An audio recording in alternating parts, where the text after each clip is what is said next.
Hello everyone, welcome back to my channel doctor Bhavna special education.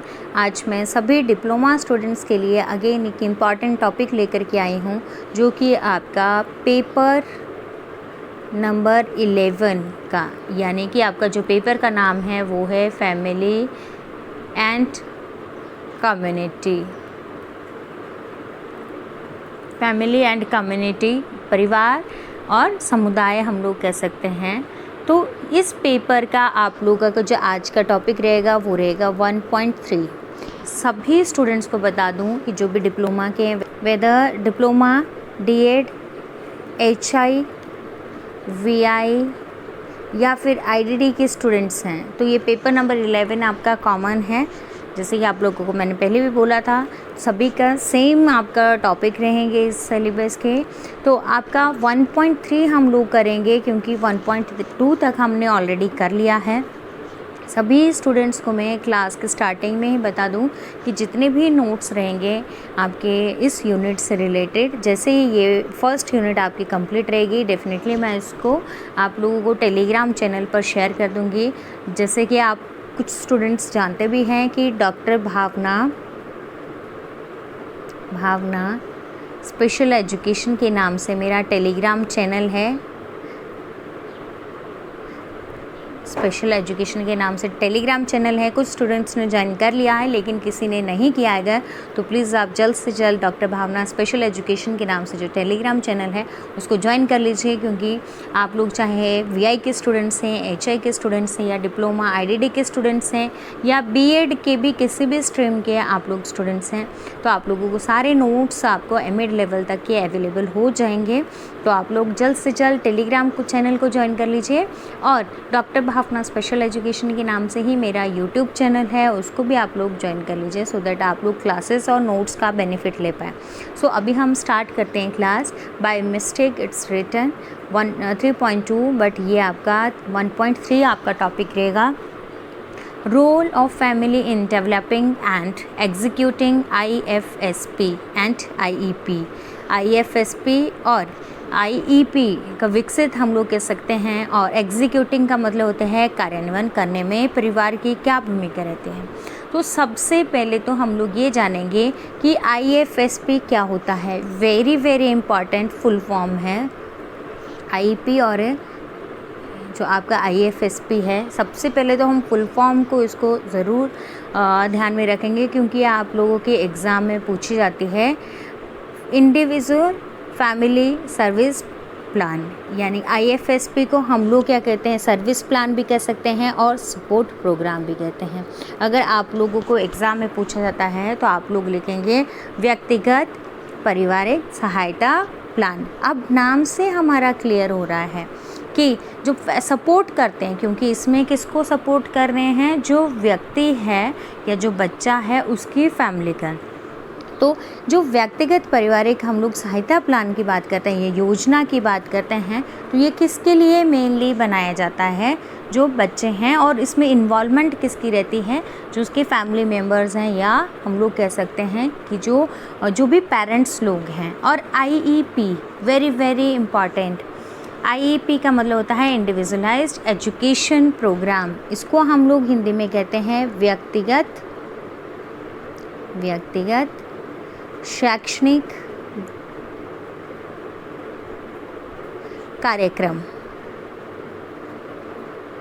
कार्यक्रम बोलते हैं इसको, या आप लोगों को आगे हिंदी में भी देंगे हम लोग।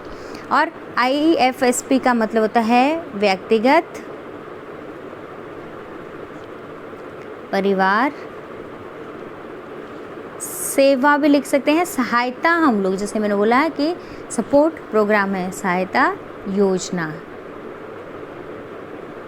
या कार्यक्रम हम लोग लिख सकते हैं। तो ये आप लोगों को पूछा भी जाता है। IFSP की अगर आप लोगों को इंग्लिश में लर्न करने में अगर दिक्कत आती है तो आप लोग हिंदी में लिख सकते हैं, आपको फुल मार्क्स इसके मिल जाएंगे। अब जैसे मैंने आपको क्या बोला, IFSP individualised family service plan, अब and IEP individualised education programme and are plans designed to support children with special needs. अब मेनली ये किसके लिए तैयार किए जाते हैं, जो भी चिल्ड्रन विद स्पेशल नीड्स यानी विशेष आवश्यकता वाले बच्चों के लिए इनको क्या किया जाता है, तैयार किया जाता है। अब IFSP है, IFSP अगर हम बोलते हैं इंडिविजुअलाइज्ड फैमिली सपोर्ट प्रोग्राम, तो इसमें क्या बोला गया है कि for children under 3 years old, कितने साल के बच्चों के लिए इसको तैयार किया जाता है, जिनकी उम्र कम से कम हम लोग कह सकते हैं कि 3 साल से कम होनी चाहिए। और फोकसिंग ऑन फैमिली इन्वॉल्वमेंट, और किस पे इसमें, अब जैसे फैमिली को सपोर्ट करना है तो ऑब्वियस है कि जो इन्वॉल्वमेंट होगी, हम लोग कह सकते हैं कि भागीदारी होगी, वो भी किसी होगी, फैमिली की होगी, परिवार की होगी। और while IEP is school aged children, अब जैसे इसमें क्या दिया है कि इंडिविजुअलाइज्ड एजुकेशन प्रोग्राम है, अब शैक्षणिक कार्यक्रम है तो ऑब्वियस ये किसके लिए होगा, जो भी स्कूल या हम लोग कह सकते हैं स्कूली आयु वर्ग के जो बच्चे हैं जो स्कूल में एजुकेशन ले रहे हैं, चिल्ड्रन विद स्पेशल नीड्स, उनकी आवश्यकताओं को, अब फोकसिंग ऑन एजुकेशन, उनकी शैक्षणिक आवश्यकताओं पर केंद्रित करता है कि उनकी क्या नीड है और कैसे प्रोग्राम को हम लोग कह सकते हैं कि प्लान करना है, कैसे उनकी नीड्स को फुलफ़िल करना है, कौन सा टीचिंग मेथड लेना है, कौन से टीचिंग स्ट्रैटेजीज़ को लेना है। टीचिंग मेथड्स मतलब बच्चों को पढ़ाने के लिए जो भी हम लोग यूज़ में लाते हैं, बच्चे की वर्तमान आयु क्या है, ये सारी चीज़ें हम लोग ध्यान में रखते हैं। कैसे हम लोग टास्क एनालिसिस करेंगे, छोटे छोटे भागों में कार्य को बांटेंगे और बच्चे को सिखाएंगे। TLM क्या रहेगा, यानी कि हम लोग TLM अगर बात करते हैं तो जो भी पढ़ाने के लिए शैक्षणिक सामग्री है वो क्या रहेगी, वो सब हम चीज़ों को ध्यान में रखते हुए बच्चे के लिए IEP तैयार करते हैं। अब अगेन मैं आप लोगों को हिंदी में एक बार बता दूं कि IFSP व्यक्तिगत पारिवारिक सेवा योजना और IEP व्यक्तिगत शिक्षा कार्यक्रम विशेष ज़रूरतों वाले बच्चों का समर्थन करने के लिए डिज़ाइन की गई योजनाएं हैं। दोनों का ही मकसद क्या रहता है, जो भी विशेष आवश्यकता वाले बच्चे होते हैं उनकी आवश्यकताओं को पूरा करना है।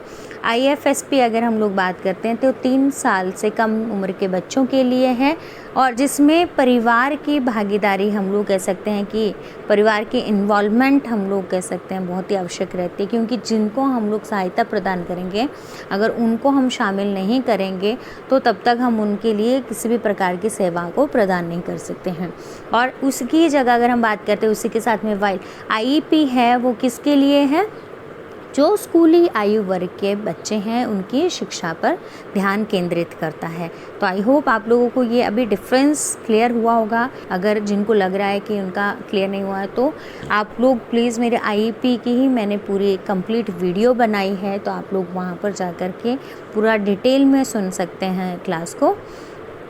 अब इसके बाद में here are some specific ways in which the family contributes to these processes, मतलब यहाँ कुछ विशेष तरीके हैं जिनके माध्यम से क्या है कि जो परिवार है इन प्रक्रियाओं में अपना योगदान देता है। अभी जैसे हमारा टॉपिक क्या है, अगर आप टॉपिक देखेंगे कि role of family in developing and executing, कि परिवार का क्या योगदान रहता है, क्या रोल रहता है जब IEP या IFSP को डेवलप करते, विकास करते हैं और उसको इम्प्लीमेंट करना होता है।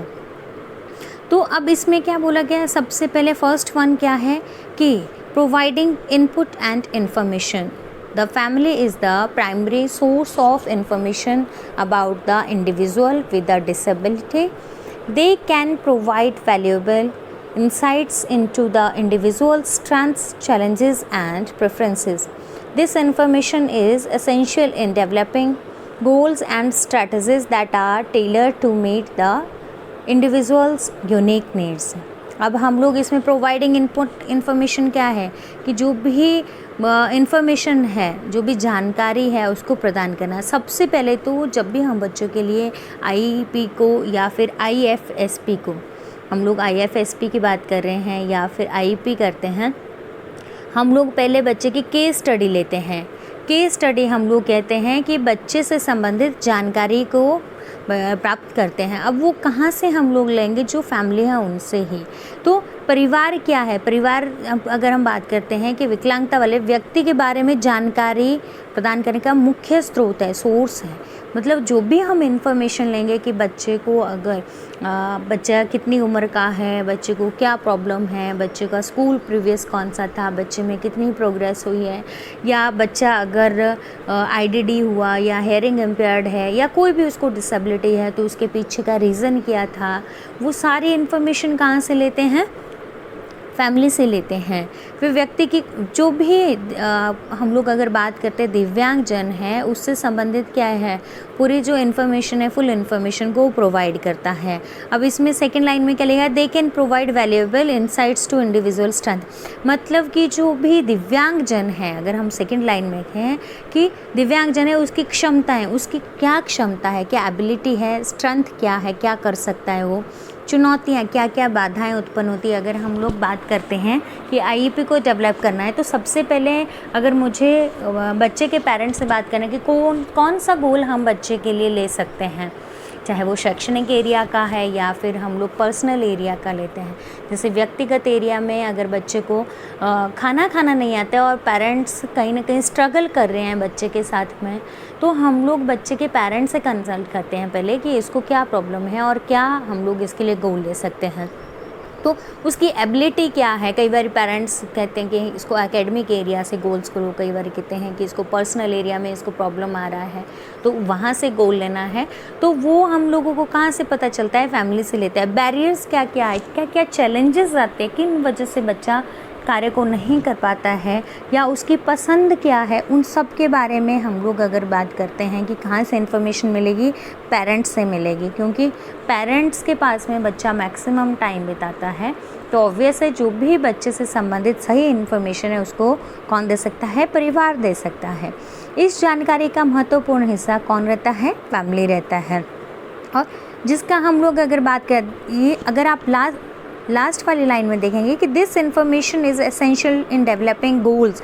क्यों ज़रूरी है ये इन्फॉर्मेशन, मैंने अगर बच्चे से संबंधित इन्फॉर्मेशन को लेना है कि बच्चा क्या क्या कर पाता है, बच्चे का वर्तमान स्तर क्या है, या फिर बच्चे के लिए कौन से कार्य को करने में बच्चा अक्षम होता है, बच्चे को कौन सा गोल हम लोग अगर सिखाते हैं तो उससे बच्चा इंडिपेंडेंट हो सकता है, आत्मनिर्भर हो सकता है। फैमिली से हमने इन्फॉर्मेशन लिया तो इससे हमें क्या हेल्प मिलेगी, बच्चे के लिए सही गोल्स को, लक्ष्य को और रणनीतियों को, हम लोग अगर बच्चे के लिए सही गोल्स को सेलेक्ट करना है तो फैमिली से कंसल्ट करना सबसे पहले मस्ट रहता है। तो जितने भी डिप्लोमा के स्टूडेंट्स हैं, जब भी बच्चों के लिए आईएफएसपी या आईईपी को तैयार करते हैं तो सबसे पहले हम लोग फैमिली का क्या करते हैं, फैमिली से एक बार ही ज़रूर कंसल्ट करते हैं कि इसके लिए कौन सा गोल उचित रहेगा।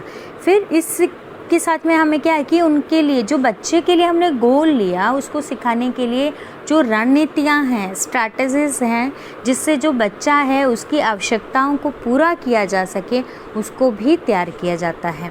तो सिंपल सी चीज़ है कि एक तो बच्चे से संबंधित जानकारी को हम लोग प्राप्त करते हैं, पेरेंट्स प्रदान करते हैं। दूसरा, बच्चे के लिए सही गोल्स को सेलेक्ट करने के लिए और रणनीतियों को चुनाव करने के लिए भी क्या रहता है, हेल्प मिलती है। एंड सेकंड, अगर हम बात करते हैं कि क्या बेनिफिट रहता है या क्या हेल्प मिलती है आईईपी और आईएफएसपी को डेवलप करने में पेरेंट्स के, तो इसमें है कि participating in meetings, the family is an essential part of team that develops and implements IFSP and IEP. They attend meetings and collaborate with other team members including educators, therapists and service providers. The family's participation helps in ensure that everyone is working together to meet individuals' need. यानी कि बैठकों में भाग लेना। अब parents का है, weather अभी तो हम लोग बात कर रहे हैं वो those are children with special needs, जो विशेष आवश्यकता वाले बच्चे होते हैं। बट हम नॉर्मल की भी बात करते हैं तो जैसे पीटीएम को ऑर्गेनाइज़ किया या कोई भी किसी भी तरह के हम लोग अगर कोई कार्यशाला, वर्कशॉप को ऑर्गेनाइज़ किया तो उसका भी एक कहीं ना कहीं हम लोग कह सकते हैं कि इम्पॉर्टेंट वो पार्ट बनते हैं, उसमें वो पार्टिसिपेट करते हैं। तो परिवार क्या करते हैं कि आईएफएसपी और आईईपी का विकसित करने और कार्यान्वयन करने वाली जो टीम होती है उसका एक महत्वपूर्ण हिस्सा होता है। जैसे अगर हम बात करते हैं मल्टी डिसिप्लिनरी टीम, हम लोग बोलते हैं कि बहुविशेषज्ञ का मतलब होता है कि जो सभी बहुत मतलब सभी विषयों के विशेषज्ञ होते हैं, एक्सपर्ट्स होते हैं, जैसे ओटी का है, ऑक्यूपेशनल थेरेपिस्ट का है, पीटी का है, फिजियोथेरेपिस्ट है, एसटी स्पीच थेरेपिस्ट है। इस तरह से हर एरिया के एक्सपर्ट्स होते हैं। तो जो हमारे पेरेंट्स होते हैं, फैमिलीज़ होती है, वो किस में अपने सहभागिता करते हैं, किसके साथ कोलैबोरेट करते हैं। जैसे ऑक्यूपेशनल थेरेपिस्ट है, हम लोग इसको कहते हैं व्यावसायिक चिकित्सा, जिनको भी सूक्ष्म क्रियाएं करने में, सपोज़ करो पेन को होल्ड करने में या अपने हैंड का प्रॉपर यूज़ करने में प्रॉब्लम आ रही है, तो जो व्यावसायिक चिकित्सक होता है वो कार्य करता है। पीटी मतलब फिजियोथेरेपिस्ट। फिजियोथेरेपिस्ट हम बोलते हैं जो भौतिक चिकित्सक होता है, जैसे ग्रॉस मोटर बोलते हैं, चलना फिरना दौड़ना, इस तरह की एक्टिविटीज़ अगर बच्चे करने में अक्षम होता है due two of physical disability, शारीरिक क्षमता की वजह से, तो उसके लिए वर्क करता है फिजियोथेरेपिस्ट। स्पीच थेरेपिस्ट को हम बोलते हैं एसटी, यानी कि वाणी चिकित्सक हम लोग कहते हैं जिन भी बच्चों को बोलने संबंधी अक्षमता होती है। और इसी के साथ में साइकोलॉजिस्ट है, और साइकोलॉजिस्ट के साथ में ही हमारा जो स्पेशल एजुकेटर है, ऐसे लिख रही हूँ मैं, स्पेशल एजुकेटर। तो इन सब के साथ में क्या करता है, कहीं ना कहीं क्या करते हैं, कोलैबोरेट करके इनके साथ में एज ए टीम मेंबर काम करता है। क्योंकि जब भी ये टीम बच्चे के घर जा रही है या बच्चे को कहीं क्लिनिक पे लेके आया जा रहा है, तो जो पेरेंट्स हैं वो बच्चे, जो जितने भी टीम्स के मेंबर्स हैं उनके साथ में क्या करते हैं, कोऑर्डिनेट करते हैं और उनके साथ कोलैबोरेट करके वो उस मीटिंग का हिस्सा बनते हैं और किस तरह से बच्चे में ज़्यादा से ज़्यादा इम्प्रूवमेंट लाई जा सकती है, उसके ऊपर क्या करते हैं, वर्क करते हैं और प्लान करते हैं।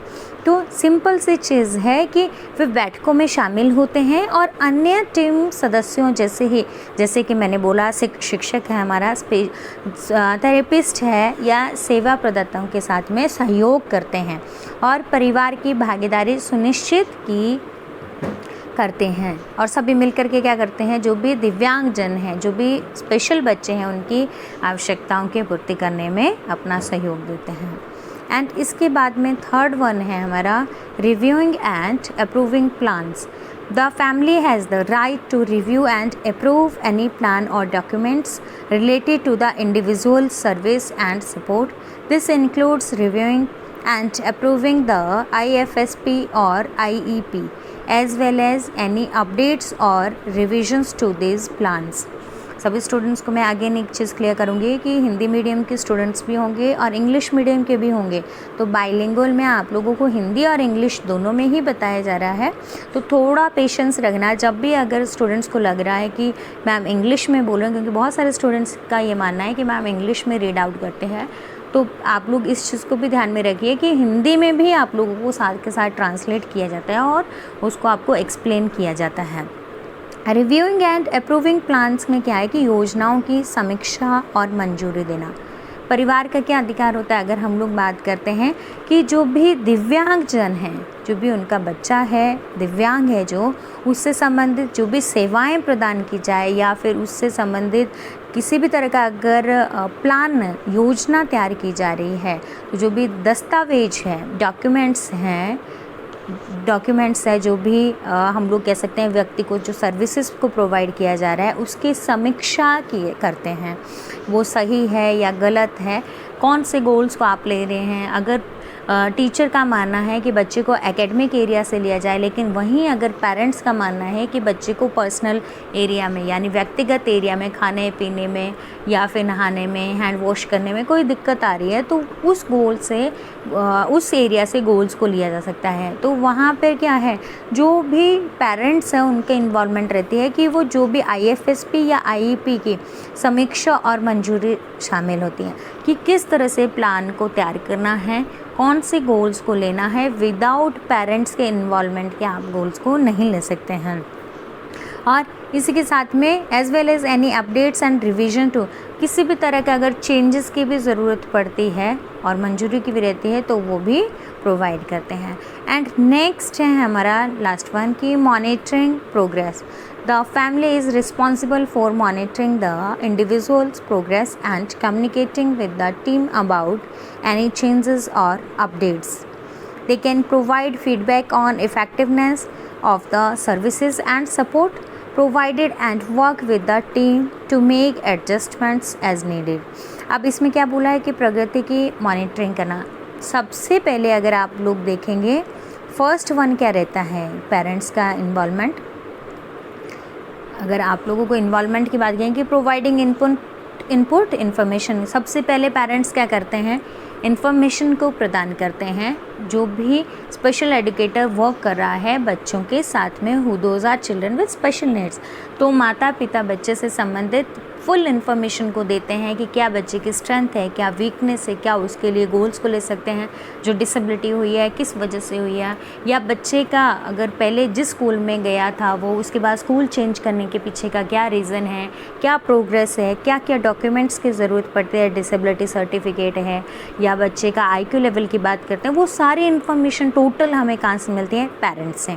सेकेंड बोला कि पार्टिसिपेटिंग इन मीटिंग्स, कंक्लूजन बता रही हूँ। सेकंड में कि पेरेंट्स जो हैं वो फैमिली, जितने भी फैमिली मेम्बर्स होते हैं या पेरेंट्स हैं, वो क्या करते हैं, जो भी स्पेशल एजुकेटर हैं या फिर जो टीम होते हैं स्कूल में, फिजियोथेरेपिस्ट है, ऑक्यूपेशनल थेरेपिस्ट है, या फिर स्पीच थेरेपिस्ट है, या फिर मल्टी डिसिप्लिनरी टीम की हम बात कर रहे हैं, तो उनके साथ में कोलैबोरेट करते हैं, उनके साथ में मिल करके काम करते हैं और प्लान करते हैं कि बच्चे के लिए कैसे बेहतर रिजल्ट्स को लाया जा सके। थर्ड है रिव्यूइंग एंड अप्रूविंग प्लान्स, जो भी बच्चे के लिए प्लान को तैयार किया जाता है क्या वो सही से तैयार किया गया है या नहीं, उसमें क्या चेंजेस लाने की ज़रूरत है, क्या अपडेट्स हम लोग कह सकते हैं, रिवीजन किसी तरह की अगर हमें समीक्षा की ज़रूरत है या हम लोग बात करते हैं कि चेंजेस की ज़रूरत है, वो सब क्या करते हैं पेरेंट्स अपनी मंजूरी देते हैं उन सब चीज़ों के लिए।